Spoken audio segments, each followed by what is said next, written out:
This is one of the more jarring passages in the Old Testament with regards to why would God kill a man who was trying to do good by uh, putting his hand out on the ark to be able to stabilize the oxen who are supposed to be carrying the ark. But I want to actually examine the passage and examine the Old Testament context with regards to how the ark is supposed to be handled and see that God is actually justified in his actions. So we're going to look at it. 2 Samuel chapter 6, verse 1 through 11. It says, David again assembled all the fit young men in Israel, 30,000.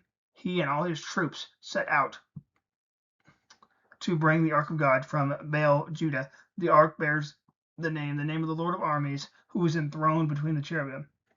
They set the ark of God on a new cart and transported it from Abinadab's house, which was on the hill. Uzzah and Ahio, sons of Abinadab, were guiding the cart and brought it from the ark of God to Abinadab's house on the hill.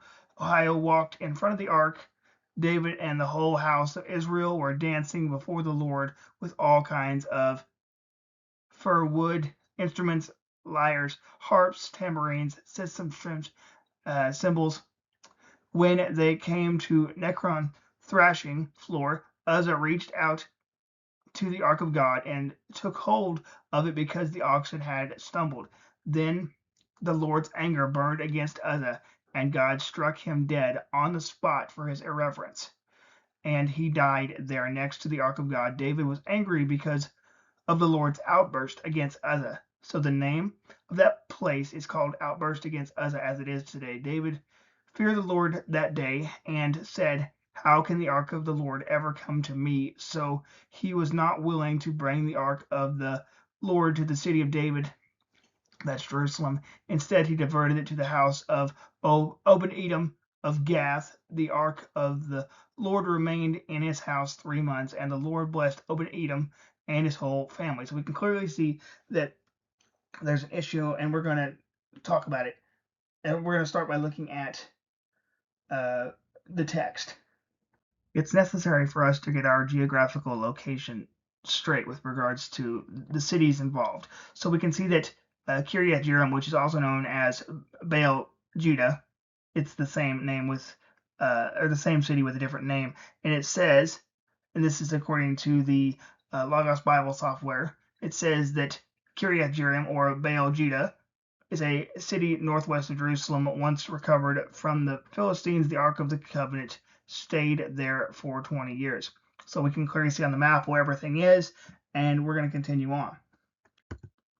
We can see, though, that it's important, like I said, for the ark had a very specific way that it was to be handled, because we understand, of course, if we look in the biblical text, the importance of the ark with regards to how God was to meet with his people. He says in Exodus chapter 25, verse 21 and 22, it says, set the mercy seat on top of the ark and put the tablets of the testimony, those are the 10 commandments, that I will give you into the ark.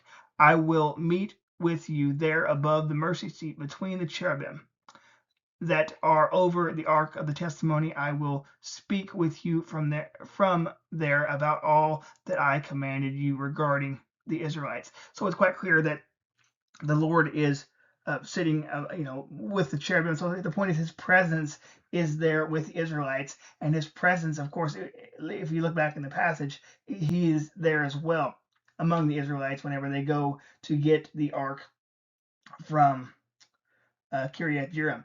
And so the Lord is there during that as well. And it's important for us to understand, though, that there was irreverence with regards to how this was conducted, because if we look back at the passage, of course, it says that David went out with his army, and there was no indication that the Levites were actually in the party with the troops. But we also understand, though, that the individuals who took care of the ark were most likely Levites. So it says in 1 Samuel chapter 7, verse 1, it says, so the people of Kiryat Jearim came for the ark of the Lord and took it to Abinadab's house on the hill. They consecrated his son Eleazar to take care of it. So, of course, the Levites were the only ones who were allowed to take care of the holy items with regards to the nation of Israel. We can also see, though, if we look once again, that we can see the irreverence with regards to how it was transported, because if you look back in, I believe it's 1 Samuel chapter 6, that the Philistines, they transported it in a cart with cows, and then here again we can see in 2 Samuel chapter 6 that it's transported. It says they set the ark of God on a new cart and transported it from Abinadab's house, which was on the hill. Uzzah and Ohio, sons of Abinadab, were guiding the cart. So here we can clearly see, though, that the people were still transporting it in the cart, which was not the way it was supposed to be done, because it's quite clear with regards to the standards for how the Lord would have people to carry it. And we're going to deal with that momentarily. But I want us to also see, though, that even Josephus understands that these individuals were Levites. He says in his Antiquity of the Jews in book 6, chapter 1, section 4, he says, which when they knew, they brought it away to Kiriath-jearim, a city in the neighborhood of Bethshemesh. In the city lived one Abinadab, by birth a Levite, and who was greatly commended for his righteousness and religious course of life. So they brought the ark to his house as to a place fit for God himself to abide in. Since therein did inhabit a righteous man, his sons also ministered to the divine service at the ark, and were the principal curators of it for 20 years. For so many years it continued in Kiriath-jearim, having been but 4 months with the Philistines. So it's according to the text here, at least with regards to Josephus, that Josephus is claiming that these men were indeed Levites. But like I said before, we also understand that the ark was not treated with the reverence that the Lord demanded it be treated with, and we're going to look at that. The law is crystal clear with regards to how the ark is to be transported. It says in Exodus chapter 25, verse 12 through 15, it says, cast 4 gold rings for it and place them on its 4 feet, 2 rings on one side and 2 rings on the other side. Make poles of acacia wood and overlay them with gold. Insert the poles into the rings on the sides of the ark in order to carry the ark with them. The poles are to remain in the rings of the ark. They must not be removed. So it's quite clear that we have, at minimum, you need to have 4 priests in order to carry the ark. You're supposed to have 2 in the front and 2 in the back. And the story in 2 Samuel 6, we have 2 individuals guiding the cart. And so that, once again, they're breaking the rules there, and because the Lord is very specific on how they are supposed to be transported, and that is not the way it was done with regards to the narrative in 2 Samuel 6. But even David says that they have disregarded the procedures of the Lord, and they paid the price for it.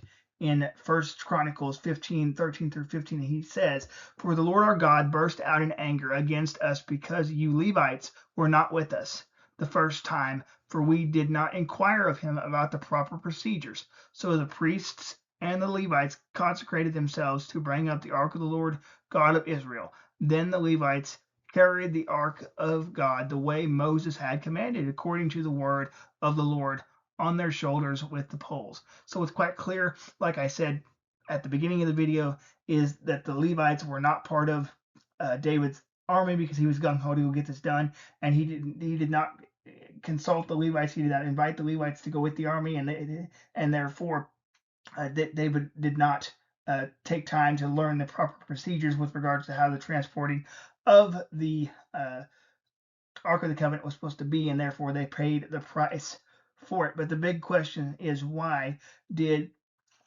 Uzzah die instantly for his actions? Because, like I said, many people think that he's just trying to, steady the ark from falling. But it's quite clear in the law why he was killed immediately. And we can see in Numbers chapter 4, verse 15, it says, Aaron and his sons are to finish the covering the holy objects, and that would include the Ark of the Covenant as well, and all their equipment. Whenever the camp is to move on, the Korhites will come to carry them, but they are not to touch the holy objects, or they will die. It's quite clear they will not to touch the holy objects, or they will die. And the Ark of the Covenant is the most holy object in the nation of Israel. And we have Uzzah touching it. And it says these are the transportation duties of the Korhites regarding the tent of meeting. So it's the most holy object in the nation of Israel. And Uzzah takes his hand and touches it, and he dies immediately because he broke the law and had to pay the price for his error.